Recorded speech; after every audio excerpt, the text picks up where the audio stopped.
की वीडियो में हम शुरू करेंगे हमारा न्यू चैप्टर जो है अकाउंटिंग प्रिंसिपल्स। इसमें टोटल 11 प्रिंसिपल्स होंगे। तो हम लेट्स स्टार्ट करते हैं फर्स्ट प्रिंसिपल से। फर्स्ट प्रिंसिपल है गोइंग कंसर्न कंसेप्ट। ये कंसेप्ट हमें क्या कहता है कि इस कंसेप्ट में क्या होता है कि जो बिज़नेस होता है वो बहुत ज़्यादा लंबे समय तक के लिए चलता है, फ्यूचर में इतनी जल्दी ख़त्म नहीं होता। जो इसकी ट्रांजैक्शंस होती है वो बिज़नेस में रिकॉर्ड की जाती हैं ऑन द अजम्पशंस के तौर पर that it is a continuous enterprise, मतलब चलती हुई एंटरप्राइजेस है ये। अब मैं आपको इंग्लिश में एक्सप्लेन करूँगी। As per this concept it is assume that the business will continue, business चलता रहेगा लंबे टाइम के लिए इन द फ्यूचर। जो इसकी ट्रांजैक्शंस है वो रिकॉर्ड होंगी in the books of the business on the assumptions that it is a continue enterprise. Next है कंसिस्टेंसी कंसेप्ट। कंसिस्टेंसी कंसेप्ट क्या होता है? This concept states that the accounting principles and method should remain consistent from one year to another, मतलब ये बदले नहीं जाते। जो 1 ईयर है दूसरे ईयर भी वही रहता है।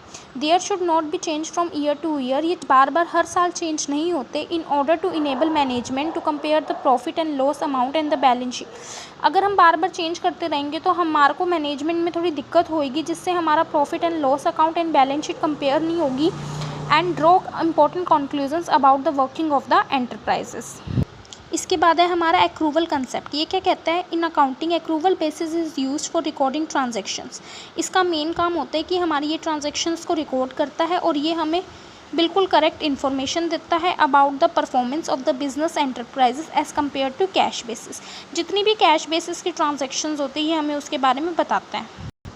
नेक्स्ट है business entity concept. Business entity concept क्या होता है? According to this principle business is treated as a unit separate and distinct from its, मतलब इसका क्या मतलब है? डिस्टिंक्ट का मतलब बिल्कुल अलग कर दिया है ओनर से, क्रेडिटर से, मैनेजर से एंड अदर से। In other words the owner of a business is always considered as distinct and separate from the business he owns. जिस बिजनेस से वो कमाता है उस बिजनेस से उसको बिल्कुल सेपरेट कर दिया है from the business he earns. उसके बाद है money measurement concept. Money measurement concept क्या होता है?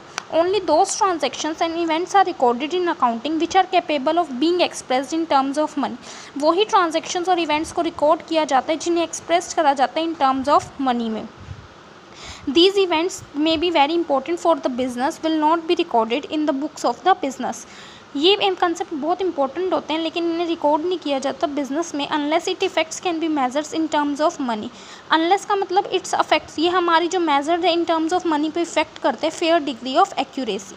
अगर आपको मेरी वीडियो पसंद आए तो please like, subscribe and comment my channel.